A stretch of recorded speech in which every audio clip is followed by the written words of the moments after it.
La 4G Batelma vous présente Ni Vava.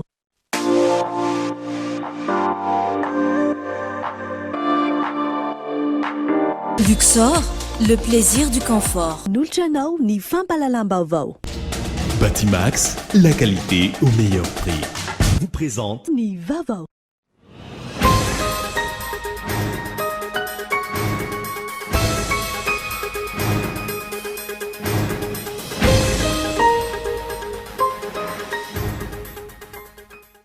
Totosa tamin'ity androany ity ny fanaovan'ireo kandida be ny tanàna sy mpanolotsaina ny soni ho fanajana ny teny erana anompo vahoaka hitondra filaminana mialoha mandritra ary aorianany fifidianana.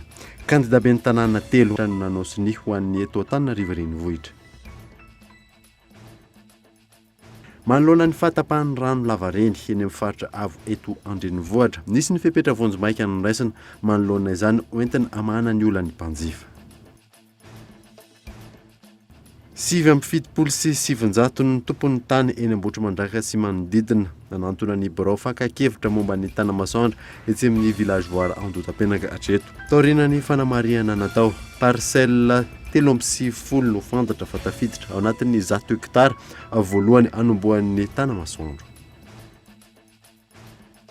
Tonga androany avokoa ireo mpilalao sy staff teknika miaraka amin'ny mpanazatra Nicolas Dupuis. Avonina tanteraka izy ireo raha nanambarany ity mpanazatra ity androany. Eo amin'ny maresaka iraisam-pirenena nanaiky ny fanasana natolotry Meksika ny filoha bolivianina teo aloha Evo Morales taoriana ny fametrapelany. Nilaza kosa ny filoha lefitry ny Sena any an-toerana fa isony ny mpitondra ao Bolivia. Ny atidin'ireo vetrany.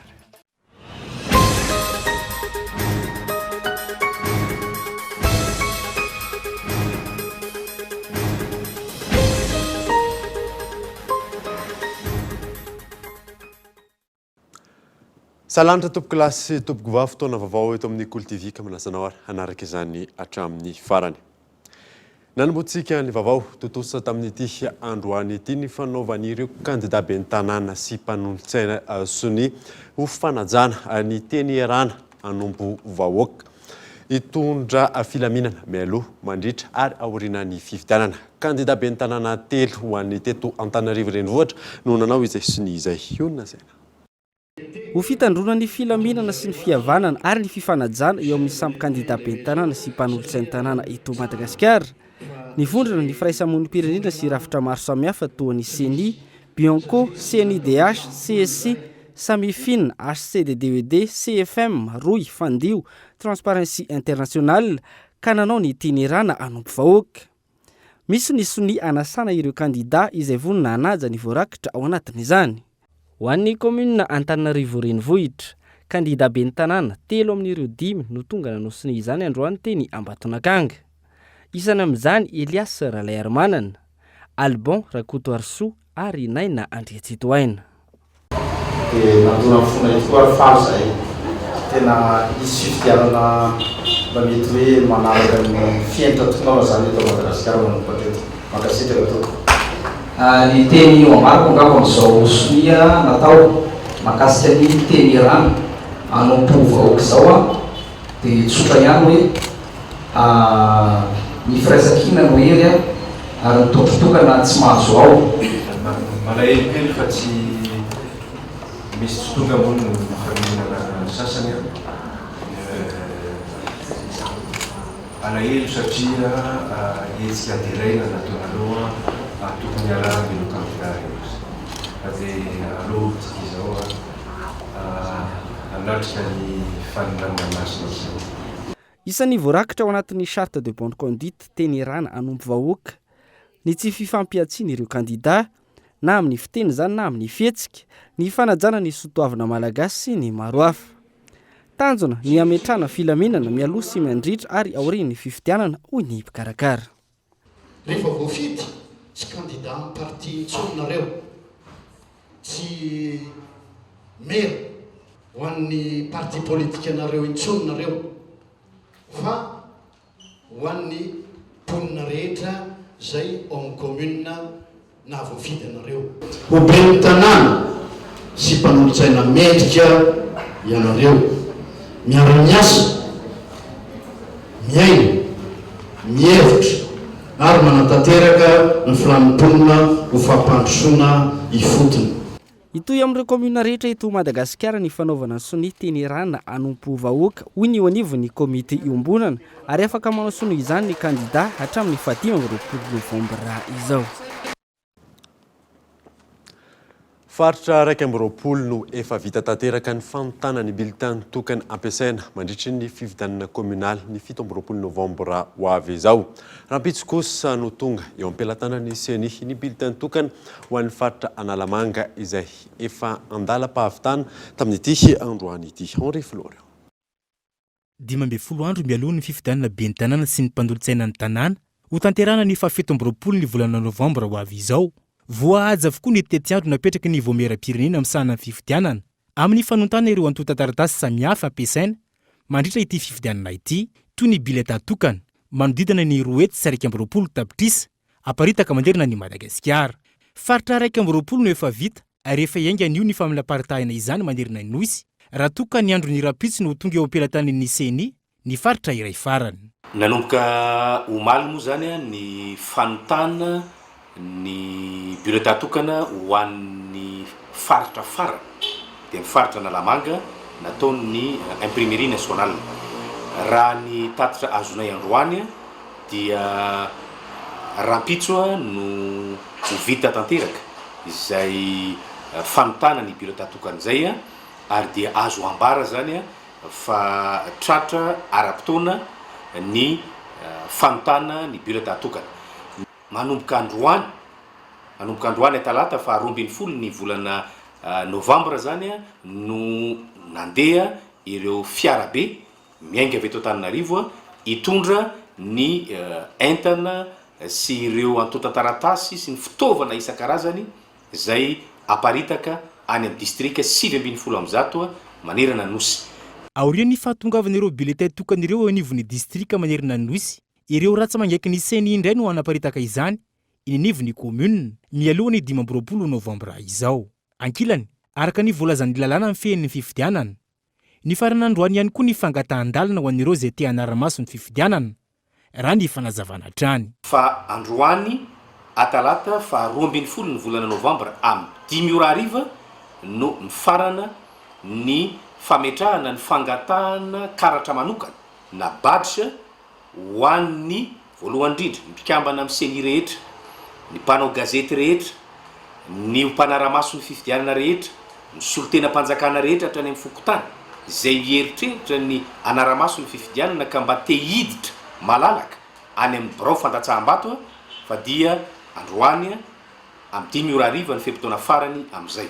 Raha ohatra moa ka misy ny fahasairana, misy ny tsy fahatratrarana ny fepotona ny androany dia afaka mifanantona ihany amin'ny seny na ny seny Foibe na ny ratsamangaiky aneny anivon'ny distrika isika izay voalaza narana teo ny amin'izay ahafahana mifandamina amin'ny fanomezana an'izay badge izay. Raha ny fanazavana hatrany, androany ihany koa ny fepotona farany tokony hanendrena ireo kandida rehetra ireo délégué de vote any amin'ny bureau fandatsaham-bato manerana ny Madagasikara. Anjaran'ny Madagasikara omaly no nandray fitenenana naneo ny fivoarany fanajana ny zon'olombelona eto amintsika manoloana ireo firenena misy 17 mandrafitra ny filan-kevitry ny zon'olombelona izay nitotsaina any Genève Suisse amin'izao fotoana izao. Rarson Andry. Firenena 370 ankehitriny no mandrafitra ny firenena mikambana. Firenena miisa 17 kosa ireo firenena mandrafitra ny filan-kevitry ny zon'olombelona ao Genève Suisse, izay manao ny fandrefesana ny ezaka vitan'ireo firenena mpikambana na ny examen périodique universel. Manoloana ny fampanajana ny zon'olombelona izay nanomboka ny 4 Novambra lasa teo ka hatramin'ny 15 Novambra ho avy izao. Omaly no fotoana nandraisan'ny délégation avy aty Madagasikara anjara fitenenana naneo ny fanajana ny zon'olombelona eto Madagasikara nanoloana ireo firenena mandrafitra ny filan-kevitry ny zon'olombelona sy ireo firenena mpikambana rehetra. Fanontaniana avy amin'ny firenena miisa 7 no tsy maintsy novaliana tamin'izany. Karazana fanadinana ihany ity fivoriam-be totosaina any Genève ity ho an'ny firenena mpikambana ao amin'ny firenena mpikambana na ny Nations Unies. Ny alakamisy fa 14 Novambra izao no fantatra ny naotomen'ireo firenena miisa 17 mandrafitra ny filan-kevitry ny zon'olombelona antsika malagasy eo amin'izay ezaka nataontsika ho fampanajana ny zon'olombelona izay. solotena avy amin'ny fiadidinan'ny repoblika, solotena avy amin'ny parlementaroa, solotena avy amin'ny ministry ny raharaham-bahiny ary solotena avy amin'ny ministeran'ny asa no delegasiona malagasy tarihin'ny ministry ny fitsarana Randriana Souljac any Genève Suisse. Raha tsy aivina, namoaka fanambarana ny Transparency International nankasitraka ny ezaka nataon'ny mpitondra ankehitriny amin'ny fananjanan'ny zon'olombelona fa indrindra ny fitsidihana sy ny fanapahan-kevitra manokana nyraisin'ny filoham-pirenena Rajoelina Andry momba ireo voafonja eto Madagasikara. Hontanterina aminao eto amin'ny fampahalalam-baovao Cool TV FM matrany ny vokatry ny dian'ireto delegasiona malagasy any Genève Suisse ireto. Lafim-baovao hafa kosa indray manoloana ny fatapahan'ny rano lavareny eny amin'ny faritra avo eto Andrenivohitra. Nisy ny fepetra voajabaika noraisina manoloana izany hoentina hamahana ny olany ireo mpanjifa. Henri Florian. Mbola mijanona ho ady sarobana ny famatsiana rano fisotro madio eto Madagasikara ankehitriny, indrindra fa ny eto Antananarivo renivohitra izay ahitana fatapahana ny CCS tatoato izay. Raha oharina amin'ny filan'ny mponina nefa, tsy ampy hatramin'ny iray hetsy metatra toratelo isan'andro ny rano amatsiana ny mpanjifa. Isan'ireo faritra mijaly amin'ny fahazahoana rano tao anatin'ny andro maromaro izay ny faritra Faravohitra sy Ambondrambony. Iroso amin'ny fametrahana vahaolana vonjimaika ny eo anivon'ny Jirama amin'izao fotoana izao, hamahana ny olany mpanjifa io. Vokatra zany raha hamahany olana io tsika hitondra vahaolana na hitondra fanalefahana an'ilay olana mahazo amin'ny ireo mponina faritra Faravohitra sy Ambondrondreo dia nojerena daholo hoe ay zany no ahafahana manalefaka an'izay dia ny vahaolana hita zany dia hiala avy any amin'ny Ambombava amin'ny Simbendrano ny Ambomtsimbony sika sy ny tosika na ny pression avy amin'ny famatsinana Ambomtsimbony. Dia io no antony maheto amin'ity toerana eto Andohalo ity izay hanaovantsika asa anankiray na lay atao hoe maillage zany ahafahana mampifandray an'ireo fantsona amin'ny mitondra ny Ambomtsimbona sy hanome any Faravohitra ireo. Ary dia izay zavatra izay mety tsy tena hoe ahafapo na tosika avo be mitondra any Faravohitra fa azo antoka fa analefaka ny fijaliana misy ankehitriny. Aorian'izao, hiroso amin'ny famahana ny olana ny asa fanarenana mba hailana amin'ny olana tahaka izao. Fa isika zao tonga amin'ilay hoe amehana dia izay ilay hoe mesure d'urgence zao ataontsika izao. Fa efa misy drafitra matipaika ao entina hoe hiatrehana ny anton'ny ezaka sy ny lavitrezaka. Dia mazava ho azy fa mesure d'urgence zany zao tsy ho amin'ny lavitrezaka mihitsy fa efa mirosika amin'ny fanatsarana ny vokatra izay marihana fa ny asa amin'ny fampiakarana ny vokatra amin'ny rano dia tsy asa vita vetivety fa asa goavana mitaky fampiasam-bola goavana. Dia izay no mahatonga an'izy hoe mesure d'urgence amina équilibre aloha no atao dia alefa mendalana ny vahaolana maharitra.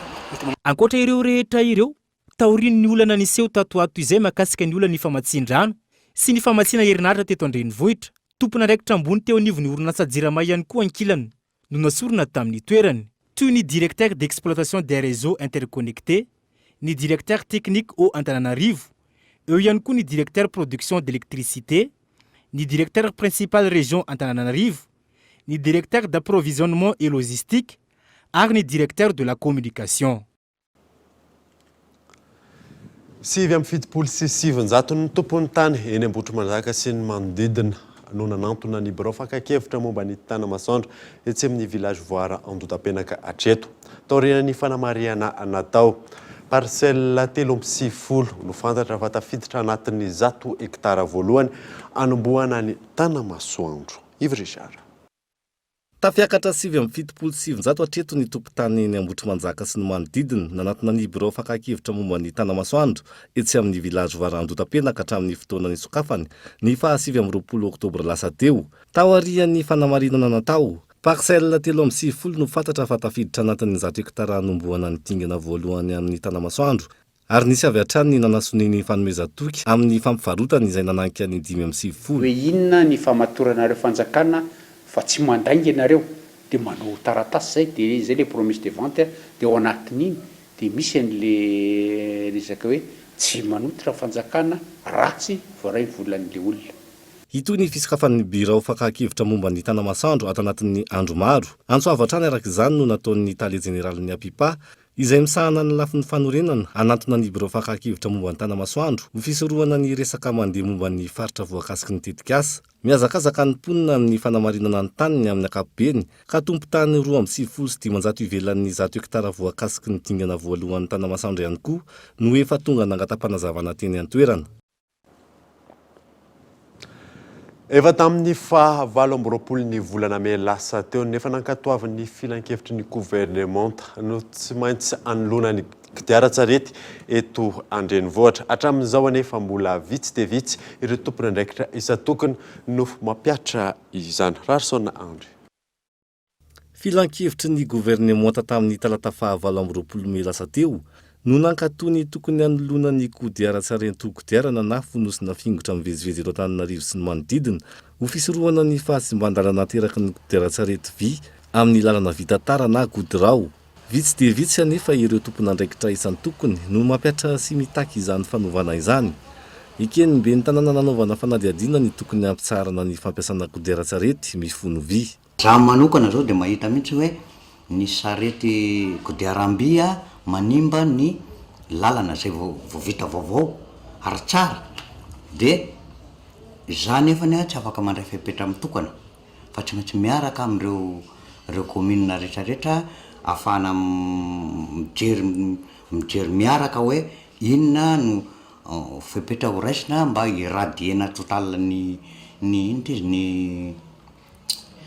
kodiaram-by mba tsy hanimba ny lalana fa ny zavatra vita tamin'ny fivoriana taloha dia ny fitohanana fotsiny no mbola voalaza amin'ny fanarahana i commune fito fa izao zany dia raha izaho manokana zany dia manana ny hevitra mihitsy manasosokevitra mihitsy hoe tokony ho radiena mihitsy zany le kodiaram-by mba tsy atsimba ny lalana vaovao fa vita io.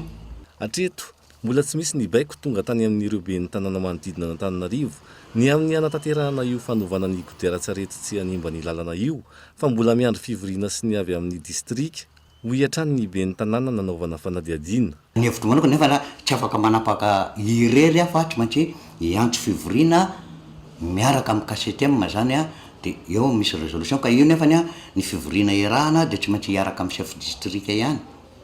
Dia ny chef distrika no mpivori anay ohatra dia andray fepetra mitokana miaraka zany zahay amin'izay fotoan'izay mba iradiena total ny kodiaram-by. Ny ezaka nanantona ny tao amin'ny distrika ny mpanao gazety ny Cool TV FM saingy nilaza ny tsy misy afaka mamaly ny fanontanian'ny mpanao gazety ny ao amin'ny distrika ary nanambara ihany koa fa tsy izy ireo no tompony andraikitra mivantana amin'ity fanovana ny kodiaran-tsarety ity. Tontolo ny fahasalamana kosa indray miisa 3 hatreto ireo tranga valina aretina pesta manerana nosy araka ny nambaran'ny ministeran'ny fahasalamam-bahoaka. Maro ny fepetra raisina sy ny efa noraisin'ny ministera tsy hiverenan'ny tranga tony tamin'ny taona 17 sy 2000 io nasaina. Ao amin'ny distrika ny Tsirono Mandidy no ahitana olona maro indrindra namony eny vokatry ny valana aretina pesta raha nitranga tamin'ity taona ity izay miisa 7 kosa no manaraka fitsaboana amin'izao fotoana izao. Ankoatra ireo vitsy ny tranga amin'ny distrika hafa. Distrika anankiroa no tena misy pesta amin'izao fotoana. Teo eo moa zany Tsirono Mandidy ny iray dia Manandrina ny anankiray. Eo amin'ny 3 eo raha ny antontanisa navoakanay tato ministeran'ny fahasalamana ny pesta confirmé. Zany hoe ireo tena voamarina zany fa tena pesta tokoa ary pesta atodi-tarina daholo ny izy rehetra afa-tsy anankiray izay no ahiahina hatreto fa pesta reti-tratra dia fa azo antoka aloha zany hatreto fa tsisy pesta reti-tratra hafa intsony afa-tsy io le anankiray izay no ahiahina teo. Efa natao mandavataona ny fanentanana ny olom-pirenena hitandro ny fahadiovana izay fitaovana tsara indrindra hiadiana amin'ny pesta raha ny fanazavana. Ankoatra izay nisy ny famonoana voalavo sy parasim-boalavo faobe natao ny teo anivon'ny ministera tamina faritra maro. Ny ady amin'ny pesta efa nisy foana hatramin'izay fa atao hoe ny fomba entina hisorohana ny fiavian'ny pesta amin'ny olona izay ngamba no atao hoe mampiavaka ny fepetra izay niraisina tamin'ity taona ity anisan'izany a ny ady amin'ny voalavo. Anisan'ny fomba anankiray zany nentinay atao amin'ny ministère fahasalamana dia ny misambotra voalavo, atao fisamborana voalavo faobe na hoe fisamborana voalavo maro dia maro arak'izay tratra amin'izay fitaovana misy eo ampelantanana izay omena ny fiarahamonina eny amin'ny fokotany samihafa eny zany izay ahitana an'ilay ayahiana hoe hisy pesta. Ilana ny fiaramentany rehetra ny ady amin'ny valanaretina pesta. Andraikitry ny tsirairay ny manadio ny manodidina azy ary ireo izay tody sy fahasalamana manantona avy hatrany ny toeram-pitsaboana satria azo sitrana tsara ny aretina pesta. Tontolon'ny fizahatany kosa indray. Tsara fanombohana ny fizahatany 24 ho an'ny antsiranana manokana. Sambo lehibe roa no tonga any an-toerana nitondra mpizahatany hitsidika ny Madagasikara. Ny fizahatany eto Madagasikara izay ezahana ho hatsaraina amin'ny alalan'ny politika vaovao napetraky ny mpitondra fanjakana Gaëtan Andretsilavo. Tsara fanombohana ny fizahatany 24 raha efa tsara fahatongavana ireo tatsambo mpizahatany zokiolona avy any Eropa ao anatiny ity volana Novambra ity. Ny sambo botanik A sy ny sambo Albatros izay samy tonga nitondra mpizahatany ao an-tsiranana, samy napiakatra ny tarehimarika ny mpizahatany avokoa. Napiakatra ny tarehimarika eto Madagasikara ihany koa amin'izao fiafaran'ny taona 2024 izao. Ao anatin'ireo volana maromaro hitsidihan'ireo avy any Eropa toerana anaovana fizahantany, voafidy manokana i Madagasikara, hitsangatsanganana mandritra ny fotoan'ny fialan-tsasatra izy ireo. Isan'ny misongadina amin'izany ny ao an-tsiranana sy ny manodidina. Ny taona 2024 tsy ahivona, ny antoka ny 500 ny arikarena faobe teto Madagasikara ny tontolo ny fizahantany teto amintsika. Ny ampiakarana ny isan'ny mpizahatany ho 9 hetsy isan-taona no tanjona amin'izao fotoana izao, izay ampitombo ny famoronana asa, ny vola miditra azo avy amin'ny fizahantany ary ny arikarena faobe. Maro ankilany ny politika napetraka ampivoarana ny tontolon'ny fizahantany eto Madagasikara, isan'izany ny fisokafan'ny lanitry Madagasikara, ny fananganana fotodrafitrasa samihafa. Tonga tamin'ny fotoana ny dokavarotra isika aorianan'izay nentantsika ny vaovaon'ny fampelezan-kevitra ho amin'ny androany. Eo ihany koa ny mahakasika ny bareny Madagasikara efa tonga avokoa ireo mpilalao miaraka amin'ny staff teknika sy ny mpanazatra Nicolas Dupuis. Rehefa avy eo ary.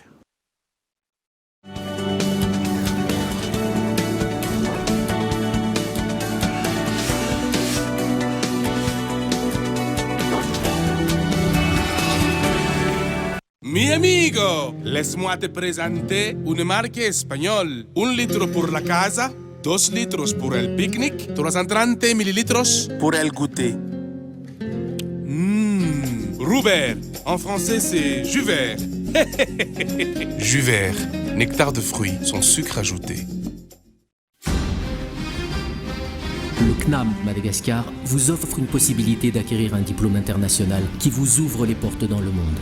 Formant les plus hauts placés des administrations, CNAM vous propose plus de 658 parcours niveau bac à bac plus 8. Réussir, apprendre, innover. Les formations que nous offrons répondent aux normes du marché mondial du travail. Alors qu'attendez-vous pour investir dans votre réussite ? Faites partie des plus grands et visez plus haut. Apprendre au CNAM change votre vie. Yes, le CNAM.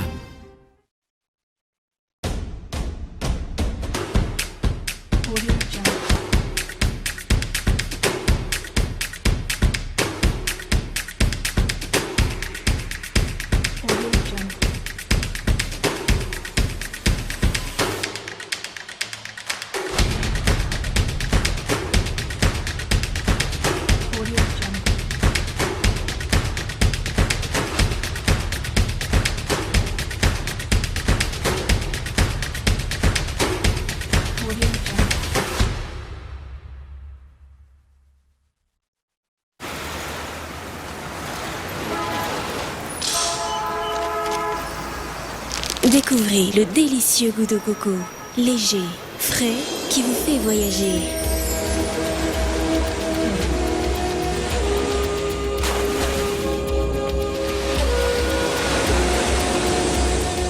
Bounty barre chocolatée, noix de coco, chocolat. Bounty, un goût de paradis.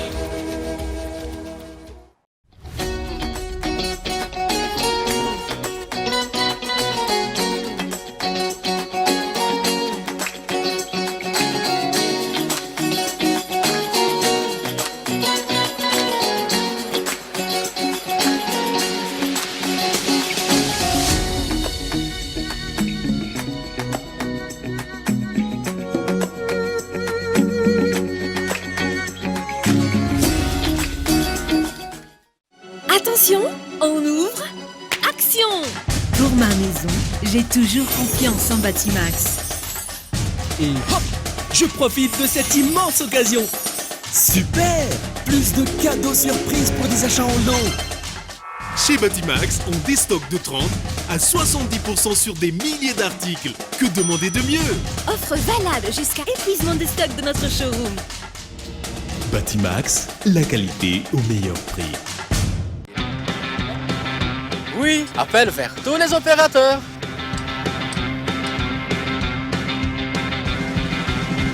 Oui, appel à l'international inclus. Oui, mes SMS, je ne les compte plus.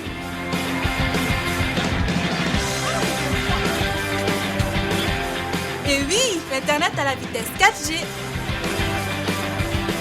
0,5 arrière par seconde vers Faf et Club First. 1 arrière vers Telma et 3 arrière vers les autres opérateurs. Vous aussi, soyez First. À partir de 10 000 arrières, First Premium. Et découvrez toute la gamme First sur www.telma.mg ou rendez-vous en Telma Shop. Telma, sa fidque numéro 1 Malagasy. Yes, I feel good. Oh yeah.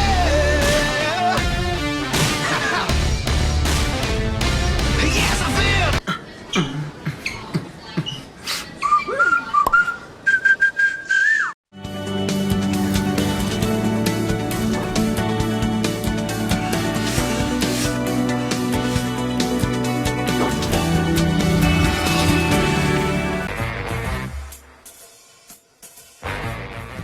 Ça va vous coûter cher. Réfléchissez bien avant de continuer. Je prendrai un crédit. Tu te souviens de moi?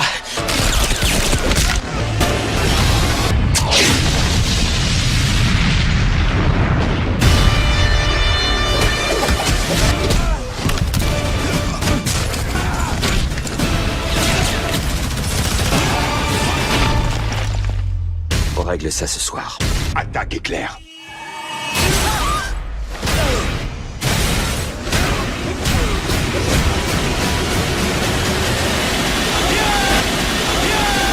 De ce que vous êtes en train de faire.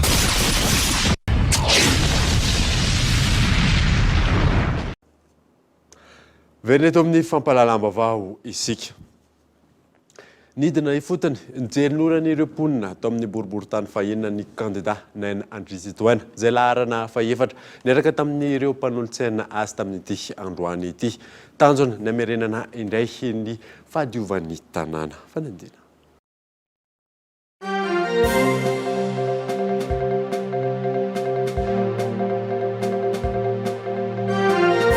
Avaratetezana, Ambohitro, Ambohava ary Andranomena. Ireo indray no isan'ny notsidian'ny kandida ben'ny tanàna Naina Andrizitoana tao amin'ny boriboritany fahenina ho an'ny androany. Ny arahana hita ny falitony tanàna sy ny tsy fampin'ny fototrafitrasa noho izany indrindra no nanamafisan'ny kandida Naina Andrizitoana laharana faefatra amin'ny fahavononany anarina indray Antananarivo sy amerina ny asiny renivohitry Gasikara.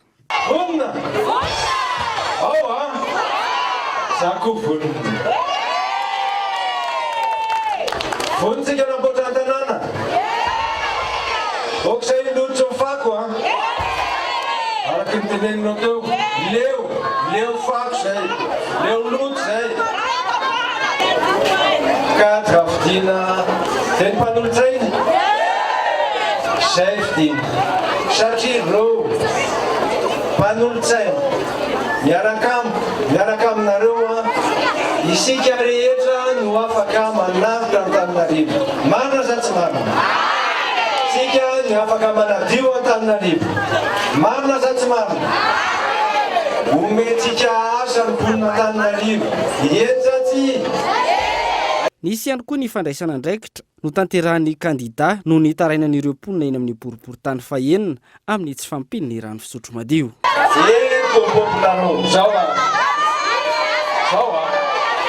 Zay le ilaina le fiarah-miasa. Matoa io boby io mijanona tsy dia nety le fitatana. Ka zao nanaovantsika azy. Raisiko an-tanana ny tsasako le vidin'le boby io. Horesantsika amin'ny jirama dia aleo velomitsika boby io e. Mety zay. Antananarivo mamiratra, madio, mandroso ary reharehan'i Madagasikara no tanjona hoy ny kandida. Ny tenany izay manentana ny mpifidy isafidy ny laharana faefatra amin'ny fifidianana be ny tanàna izay ho tanterahana ny 17 Novambra izao. Ao anatin'ny vavaon'ny fampelezan-kevitra izay hatrany dia vonina hitondra fandrosondra ao amin'ny commune Andraninaohatra ny candidat be ny tanàna avy amin'ny antoko malagasy sy miara-miaingy amin'ny commune Andraninaohatra Dieudonné Manjary izay mitondra ny laharana faefatra. Fanadina. Manoloana ny tsy fandriampahalemana sy ny tsy fisinjiro manazava ny lalana ao amin'ny commune Andraninaohatra, efa antaona maro izay nanolotra vahaolana ho an'izany ny candidat be ny tanàna commune Andraninaohatra Dieudonné Manjary mitondra ny laharana faefatra avy amin'ny antoko malagasy miara-miaingy. Nametraka jiro ireo andrin-jiro tao amin'ny fokotany maro ao anatin'ny commune izy ireo. Natsapa fahorin'ny olona ny fahamaizina ny toerany ity efa nandritry ny amam-bolana maromaro maizina Andraninaohatra. Koa noho izany dia tapa-kevitra ny tenanay ny antso ireo tompona ndraiky mpanjakana ny eo amin'ny Jirama. Koa satria tsy hoe eto Andraninaohatra ihany izahay no aty zavatra tsy fa commune Andraninaohatra moa dia misy fokotany anankifito ny commune eto dia izay lazaina fa tena azo lazaina fa mangotraka ao anatin'ny fandriampahalemana tena maizina. Eto zao azo lazaina fa rond-point mampitohy any ambony mamory andeha ho any izahay, mampitohy any ambany lalana sy ambany ala andeha ho any izahay. Andraninaohatra moa hitetezina io atsary farany ambony atsany amin'ny EPN indrindra. Naneo fankasitrahana ny candidat be ny tanàna commune Andraninaohatra Dieudonné Manjary ireo mponina mahazo tombony amin'izany. Efa oeritaona latsaka kely fotsiny zao. Sécurité aloha tsy dia milamina loatra. Tsy dia milamina rehefa amin'ny alina mangingina iny tsy dia milamina ito lalana ito. Mahafinaritra rehefa mba misy fahazavana mahatsiaro tena ohatry zao mihitsy ny candidat anankiray. Sotra anareo fa tena mahafinaritra to. Mifampitsitsa ray vatraka ilay ety amoron-dalana zao tena mahafinaritra mihitsy. Raha ny fanazavana hotohizana amin'ireo fokotany maro mandrafitra ny commune Andraninaohatra izao fametrahana jiro izao. Mbola maro ihany koa ny fotodrafitrasa fampandrosoana hanasarana ny commune hoy ny candidat izay nanentana ny mponina hifidy ny laharana faefatra.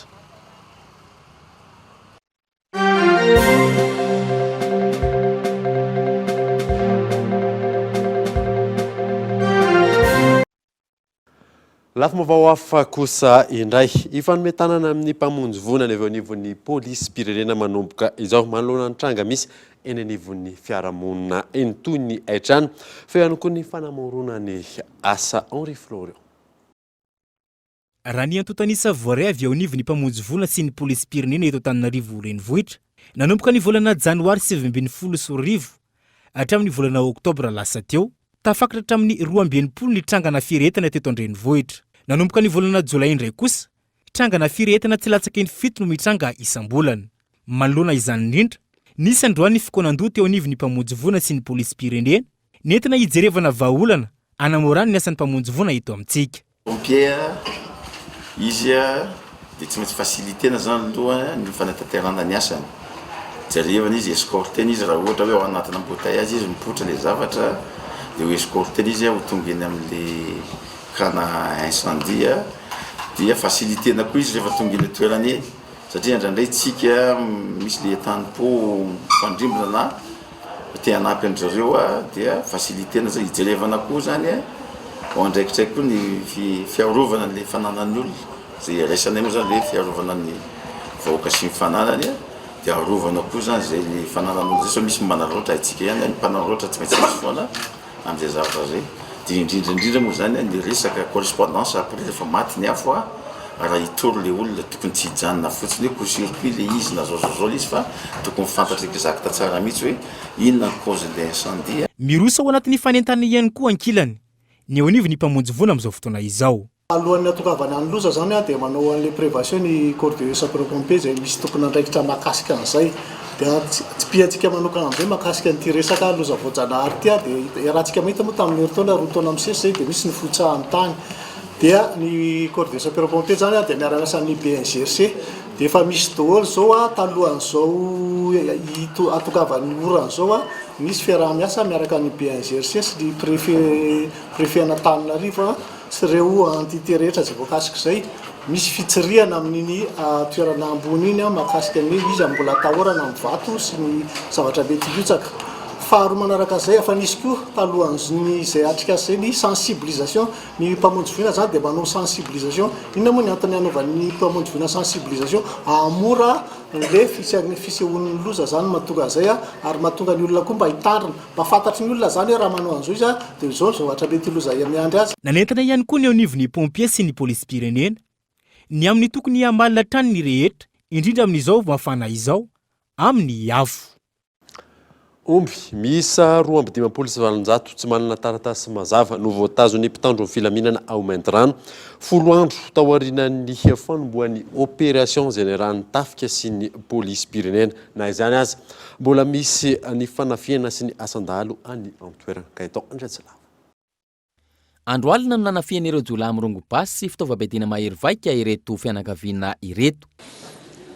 Varaka ny mitandaka izao hiboaky amonjy ny varay tanany aho dia izao mitsotaka eo varavagna eo maninty andreo dia ireo bakao zao teo fa makimaky varavagna andre zay koa antimo koa bakao avaraseo nagnapoaky basy amizay ireo bakao la finiraferandreo varavagna ela miva varavagna ela nilitsy amizay ireo nilitsy nikaroka ny agnaty tragno amizay la finirany andropisaky amizay vo amizay mahavokafery amindreo mafery do ko di bakao ro bakao na fanoroandreo tragno ny andezay ko fa may anakorondreo aby volamena amindreo miaraky siky zay raha teny tao agnatin'ny tragno ngandreo agny kavy lelambozy fa tsy haiko grama niny fa ibevata bakeo kavy ravaky roe olo nangalavany vahoan'ny anako baka varatsagny zao nidirandreo anay nankaly zao ay tanay tanà eo ambony dimy na andapasoa agnilan'ny moskiriny zaho mivola zao razy zay fianakaviako agny mahare an'izao lay gn'anako nidiran'olo nankaly tsy haiko ataoko zao lay tsy haiko ataoko zay lay kaneniko kanay. Tao ambony io 5 Maintirano no nitrangany ny fanafiana azy ireo mitoy ny fanenjehana sy ny fikarohana ireo nahavanina ny loza hoy ny eo anivon'ny mpitandro filaminana amin'izao fotoana na eo aza izany rehetra izany nilaza ny ao anivon'ny mpitandro filaminana fa tsy maintsy atao izay verenan'ny filaminana ny antoerana sy ahafoana ny asandahalo. Nisy araka izany ny opération nandritra ny 10 andro ny arahan'ny tafika sy ny polisy nanatanteraka isavana ny taratasin'omby. Vokatra izany omby miisa 2,700 ny voatazona noho ny tsy fisian'ny taratasy fanamariana ny mahatompon'ny omby. 2,700 zany ny isandreo omby reo zay amin'ny ankapobeny dia noho ny tsy fisian'ny taratasy ny fanamarinana amin'ny fananany tompony azy. Misy avy any amin'ny commune rurale-ny Andrea, misy avy any amin'ny commune rurale-ny Andabotoka, dia misy ara teto akaikin'ny Maintirano teto ihany misy nahitana an'ilay izy ary vokatry ny fitarainan'olona manodidina zany nahatonga ny zavatra zay. Ka noho ny fahitana fa tsy misy taratasy nomen'le olona tamin'ny fotoana nijerenana azy io tany zany dia nentina eto a Maintirano zany reo omby reo. Hoarahana maso zany reo omby reo manomboka zao dia hoisy ny fisavana le olona tokony milaza tompony tokony ho tonga eto zany mitondra taratasy zay ho amarininy ny personnel avy amin'ny polisy sy ny amin'ny gendarmerie miaraka manao contrôle an'le izy eo rehefa hita fa mazava an'le olona tokoa le omby misoratra ao amin'ny bokin'omby mazava tsara dia averina amin'le olona. Ankoatra ny fisavana taratasin'omby nisy ihany koa opération iarahan'ny mpitandro filaminana manatanteraka mametraka ny filaminana ao anatin'ny fampelezan-kevitra nanomboka ny 15 volana novambra lasa teo. Mpitandro filaminana 700 no naparitako amin'ny faritry Melaky ahafahana manatanteraka izany. Antenaina fa irindra tsakany sy andava ny fifidianana manerana ny nosy ny 17 novambra ho avy izao indrindra ny amin'ireo faritra ahitana fanafiana sy asandahalo matetika. Totosa tamin'ity androany ity ny fanombohan'ny tetikasa projet innovant des sociétés civiles et coalition d'auteurs ho fanohana ireo fiarahamonim-pirenena sy fikambanana manana tetikasa mendrika tondra fampandrosoana eny anivon'ny fiarahamonina Yolina Saina. Fikambanana sy fiarahamonim-pirenena maro no manana tetikasa entina ampivoarana ny fiarahamonina eto Madagasikara. Olana sedrain'izy ireo amin'ny ankapobeny tsy fampina eo amin'ny entimanana. Io no nahatonga ny Fonds d'appui à la société civile PISCA Ny masevo frantsay miasa sy monina eto Madagasikara anangana ny tetikasa PISCA na ny projet innovant des sociétés civiles et coalition d'acteurs izay anohanana arabola sy arapitaovana fa ihany koa ny fampiofanana ireo tetikasa roapolo mendrika indrindra. C'est un appel à projet de l'ambassade de France à Madagascar. Antitetikasa nataon'ny masevo frantsay eto Madagasikara izy ity izay manohana sy mamatsy vola ireo fiarahamonim-pirenena izay mitotaly 20 tapitrisa ariary fara-fahabetsany. Andiany faharoa ny PISCA izy ity 22 arivo 24 arivo ary ny taona 24 arivo 24 arivo ny andiany voalohany. Ny tanjona tetikasa ity ny fanamafisana ny fahaiza-manao ireo fiarahamonim-pirenena, ny firafiny amin'ny mampisehatra amin'ny fahaiza-mitantana sy mandrinitra azy ireo. Eo ihany koa ny fanomezana lanja misimisy kokoa an'izy ireo anomboka tetikasa voalohany hatramin'ny farany. Et à mener un projet de A à Z. Isan'ny sitraka izay tosika izay ny avy amin'ny federasion'ireo olona manana olana ara-pahitana sy jamba.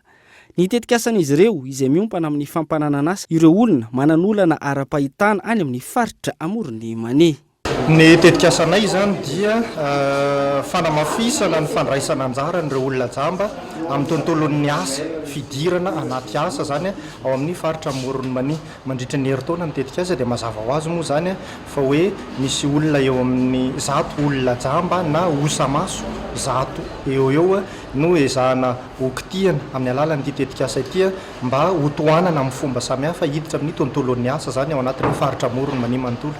Entanina ny fiarahamonina inona moa entanina mba ahalala ny tontolo iainany jamba dia hanamora ihany koa ny fidirana amin'izay tontolon'ny asa izay ohatra hoe raha misy asa hitany fa mifanandrify amin'ny zavatra mety eo anivon'ny fiarahamonina dia mampirisika azy amin'ny fomba samihafa ny mpiarahamonina. Misy 20 ireo fiarahamonim-pirenena sy fikambanana ny sitraka izao tosika PISCA izao izay andiany faharoa misandraka amin'ny faritra misy 10 eto Madagasikara ireo ny sitraka izany.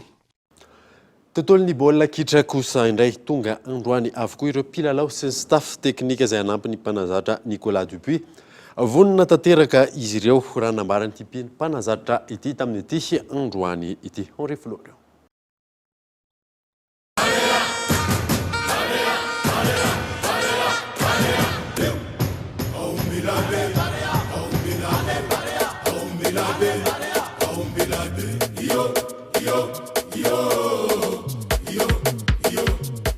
Tahaka izay ny zava-misy androany tetsy amin'ny kianjabeny Mahamasina. Taoriany ny fanazaranteny nataon'ireo mpilalao mandrafitra ny ekipa-pirenena Barea de Madagasikara. Fifaliana tanteraka no tantara teo amin'ny mpankafy sy ny mpanohana.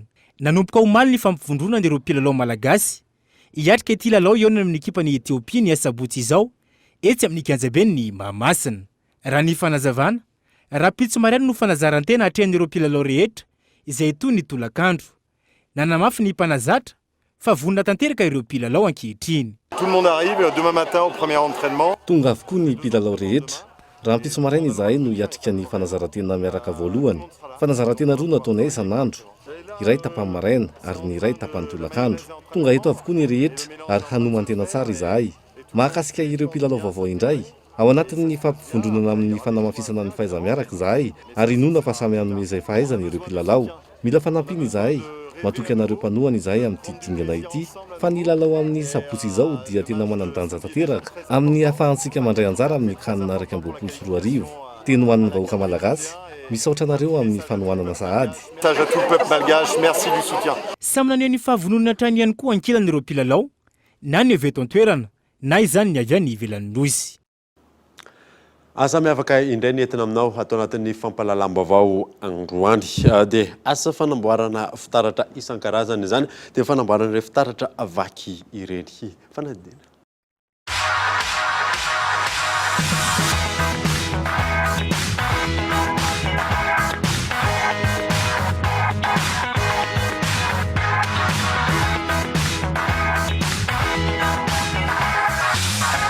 Asa iray tsy dia fahita firy ny fanamboarana fitaratra vaky raha ny eto Antananarivo. Isan'ny manao izany asa izany Andriamanalina Fred.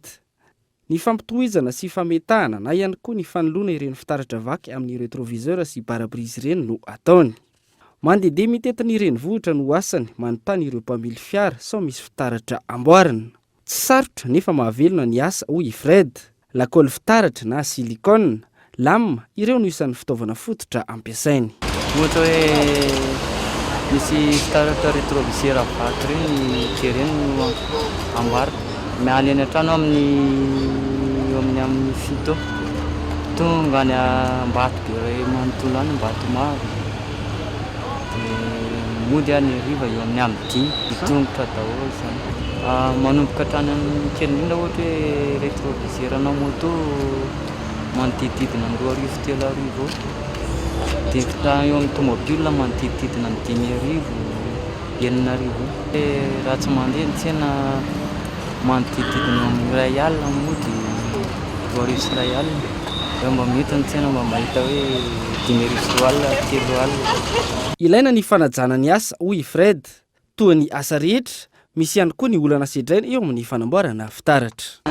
Zay ny problème an'ity asana ity misy maromaro zay manao an'ity asa mandehandeha ity dia tsy haiko hoe zay ao anatin'ilay mpanao rétroviseur mandehandeha ohatrao ve misy manao opération manongotra rétroviseur an'olona sa olona tsotra maka sy mangalatra le rétroviseur an'olona fa rehefa mitan'ilay olona zay manamboatra rétroviseur ngalesa dia elesa nga mahay manala an'ity dia hoe elesa n'izany manongotra rétroviseur dia dia hoe nisy nangalatra ny rétroviseur nefa elesa mandehandeha tony no tena mangalatra tena nefa sako ny tena hoe tsy mangalatra vady aman-jany hoe matsana tsy velomoniny atin'ny alaherin'olona.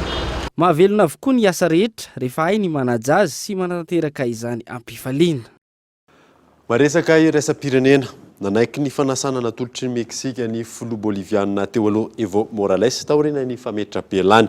Laza kosa ny filoha lefitra faharoa niseny any an-toerana fa izy ny solo toerana ireo mpitondra ao Bolivia. Fanandina. Mamentraka rindrina izy ireo iarovana ny foarapefy, fandrobana sy fifandonana. Tafiditra ao anaty korontana tanteraka i Bolivia hatramin'ny alahady, fotoana nametra-pelan'ny filoha Evo Morales. Anarivony ireo mpitarika sosialista nandao ny tanàna manakaiky ny renivohitra ka hiazo ny lapa misy ny anteny miera. Tranga mampiahy ihany ponina ny amin'ny isin'ny fifandonana eo amin'ny pomba sy ny mpanohitra ny Morales. Mitondra fiadina ny olona, azo sy vato. Na iny fipoana izahay ary tsy natory tamin'ny alina. Arak'izany, nanomboka ny ambina ny tranonay izahay. Tsy manana filoha intsony i Bolivia ary tsy voafehy ny toetra rà ao an-toerana. Arak'izany, niantso ny tafika hanampy azy ireo ny polisy. Nilaza ny tafika fa hanolotanana azy ireo amin'ny fiatrehana ny fifandonana mety iseho. Ankilan'izay, ny filoha lefitry ny Sena izay tokony hisolo-toerana ny filoha araka ny lalàna, nanao fanambarana teo mason'ny Congrès. Miantso fitoniana izy ary nanambara ny fandresen'ny demokrasia. Iantso fifidianana isika miaraka amin'ireo olona voasedra. Izy ireo no hitarika ny dingana rehetra hirosona amin'ny fifidianana ho an'ny Boliviana iray manontolo. Na izany azy, tsy maintsy ankatoavin'ny fahefana mpanao lalàna ny fametra-pelan'ny Evo Morales sy ny fanolorana izay isolo-toerana azy. Ny fahefana mpanao lalàna izay manana ny maronisany ireo pomba ny filoha teo aloha. Hatramin'ny fametra-pelana, tsy fantatra mazava ny toerana misy an'ny Evo Morales. I Meksika nanolo-tanana handray azy ary nisy tompona andraikitra Boliviana nilaza fa lasa ny Meksika izy fa hiverina tsy ho ela amin'ny hery sy ny tanjaka vaovao. Nanamafy ny ministry ny raharaham-bahiny Meksikana fa niakatra tao amin'ny fiaramanidin'ny miaramila Meksikana i Evo Morales. Dia zay mamarana vaovao tamin'ity alina ity. Ankasiany ianao nanaraka izany. Soafa tsara daholo.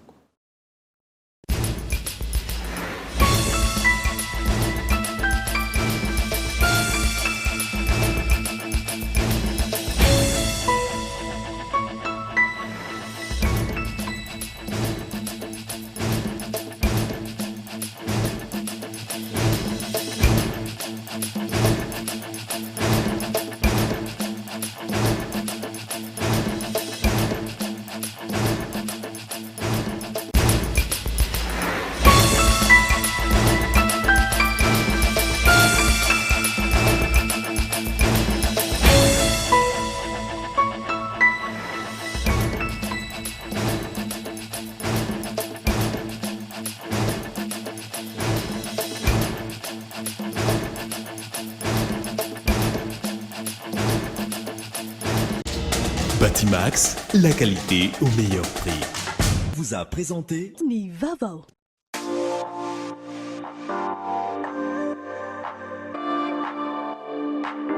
Luxor, Le plaisir du confort. Nanolotra anao teo ny fampalalam-baovao. La 4G by Telma vous a présenté Ny vaovao.